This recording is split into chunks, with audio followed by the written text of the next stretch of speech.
What if I told you that something sitting in your kitchen right now, something you've been eating your entire life, is quietly feeding one of the most dangerous diseases known to humanity? And what if I told you that after the age of 60, your body becomes dramatically more vulnerable to its effects? I'm not talking about alcohol. I'm not talking about cigarettes. I'm talking about sugar. Plain, everyday sugar. The stuff in your morning coffee, your afternoon snack, your healthy granola bar. And today, I'm going to show you exactly, scientifically, how sugar feeds cancer cells, why your body after 60 simply cannot fight back the way it used to, and most importantly, what you can do about it starting today. Stay with me, because what I'm about to share could genuinely change, or even save, your life. I'm Dr. Thomas Morgan, and on this channel, we talk about real science in plain language because you deserve the truth about your health without the confusing medical jargon. Now, before we dive in, I want to be very clear about something. I'm not here to scare you. Fear doesn't help anyone, but I am here to educate you because knowledge is the most powerful medicine there is. So let's talk about sugar, and let's talk about cancer, and let's connect those two dots in a way that no one has probably ever explained to you before. Let's start with the basics. Your body runs on glucose. Glucose is essentially the fuel your cells burn to keep you alive. Every cell in your body, your heart cells, your brain cells, your muscle cells, they all use glucose for energy. This is completely normal. This is biology. But here's where things get interesting and a little alarming. Cancer cells also use glucose. In fact, cancer cells are absolutely obsessed with glucose. They consume it at a rate that is 10 times, sometimes even higher, than that of a normal healthy cell. This is not a theory. This is one of the most well-documented phenomena in cancer biology, and it was first observed by a German biochemist named Otto Warburg back in the 1920s. Otto Warburg discovered something remarkable. He noticed that cancer cells, even when oxygen is readily available, prefer to break down glucose through a less efficient process called anaerobic glycolysis, essentially fermenting sugar for energy rather than burning it cleanly. This became known as the Warburg effect, and for nearly a century, scientists have been trying to understand why cancer cells behave this way and how we can use that knowledge against them. What Warburg's discovery tells us, at its core, is this: cancer cells are sugar dependent in a way that healthy cells simply are not. And when you flood your body with excess sugar, which is exactly what the modern diet does, you are, quite literally, creating the ideal feeding environment for cancer to grow. Now, I know what some of you are thinking are, Dr. Morgan, if every cell needs glucose, then isn't all sugar the same? And this is such an important question. The answer is no, absolutely not. There is a massive difference between the glucose your body carefully extracts from a bowl of oatmeal or a sweet potato and the refined, processed sugar you get from a can of soda or a piece of chocolate cake. When you eat whole foods, your body breaks them down slowly. Glucose enters your bloodstream gradually. Your pancreas releases a measured, appropriate amount of insulin to manage it. Everything is controlled, balanced, and efficient. But when you consume refined sugar, table sugar, high fructose corn syrup, the sugars hidden in processed foods, your blood glucose spikes rapidly and dramatically. Your pancreas panics and floods your system with insulin. And this repeated cycle of spiking blood sugar and spiking insulin creates a biological environment that is remarkably friendly to cancer cell growth. Here's why insulin matters so much in this conversation. Insulin is not just a blood sugar regulator, it's also a growth-promoting hormone. And when insulin levels in your blood are chronically elevated, which happens when you're eating too much sugar over months and years, it stimulates a cascade of growth signals throughout your body. One of the key players here is a molecule called IGF-1, or insulin-like growth factor 1. Elevated insulin directly drives up IGF-1, and IGF-1 tells cells to grow, divide, and survive. For healthy cells, this is fine in small doses. But for cancer cells, cells that are already dividing uncontrollably, this is like pouring gasoline on a fire. Studies published in journals like Cancer Research and the Journal of the National Cancer Institute have consistently shown that people with chronically high insulin levels and elevated IGF-1 have significantly higher rates of certain cancers, including breast, colon, and pancreatic cancer. Now let's talk about what happens specifically after the age of 60, because this is where things become even more critical. As we age, our bodies undergo a series of metabolic changes that most people are completely unaware of. First, our cells become less responsive to insulin, a condition called insulin resistance.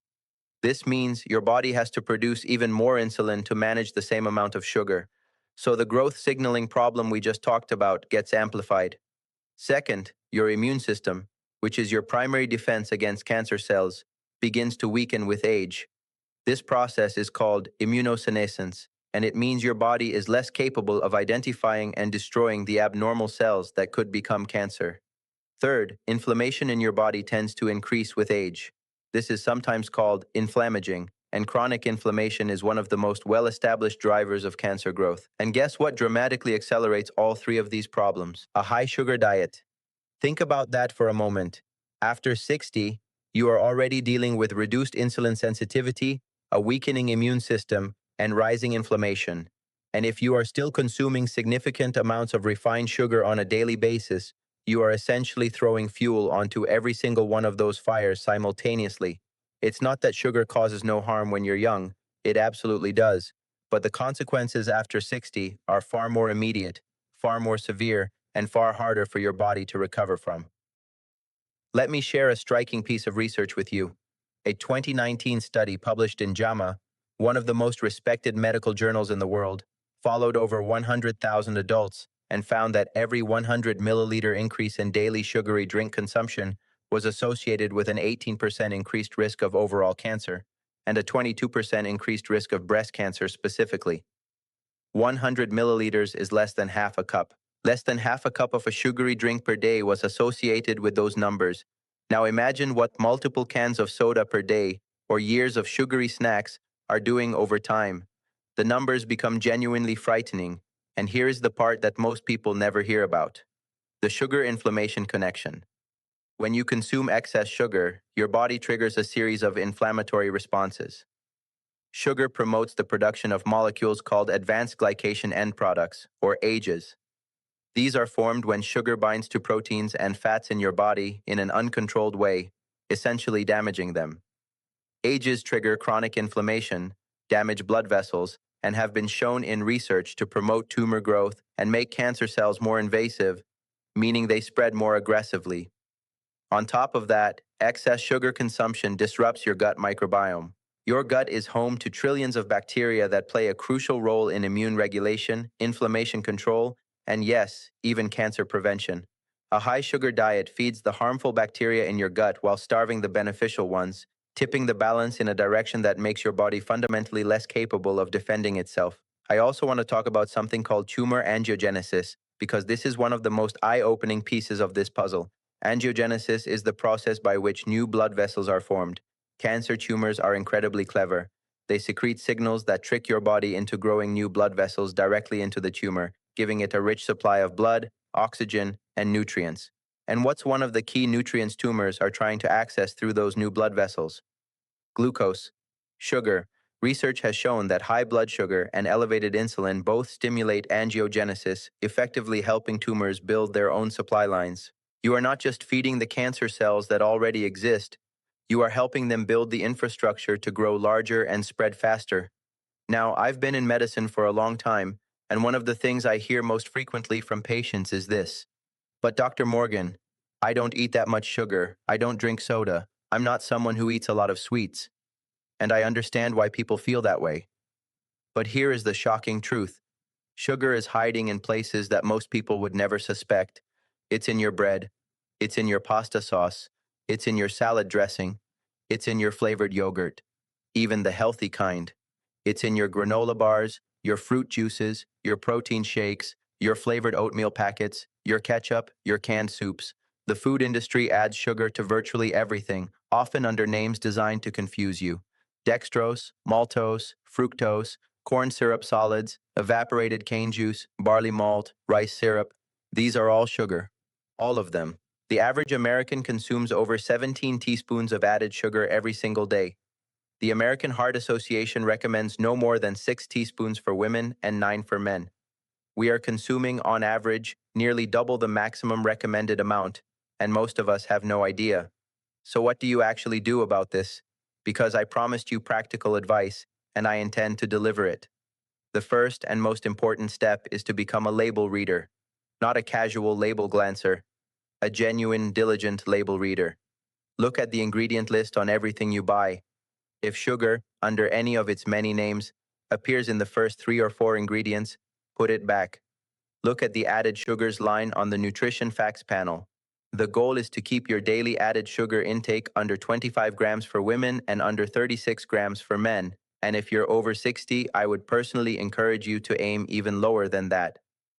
The second step is to shift your carbohydrate sources dramatically. This does not mean you need to go on some extreme diet or eliminate all carbohydrates.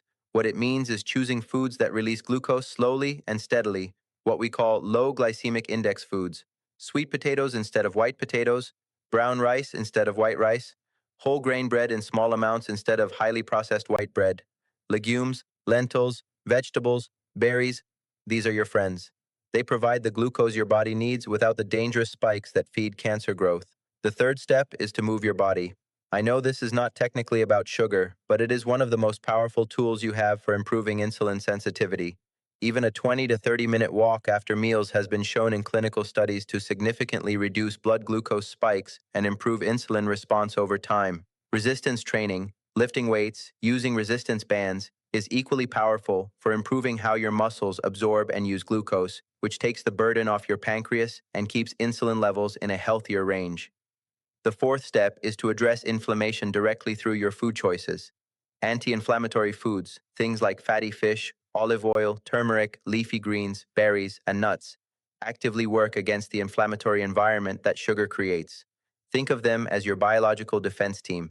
Every meal is an opportunity to either feed disease or fight it. You get to choose. And the fifth step, please talk to your doctor. If you are over 60, ask for a fasting insulin test, not just a fasting glucose test. Fasting insulin gives you a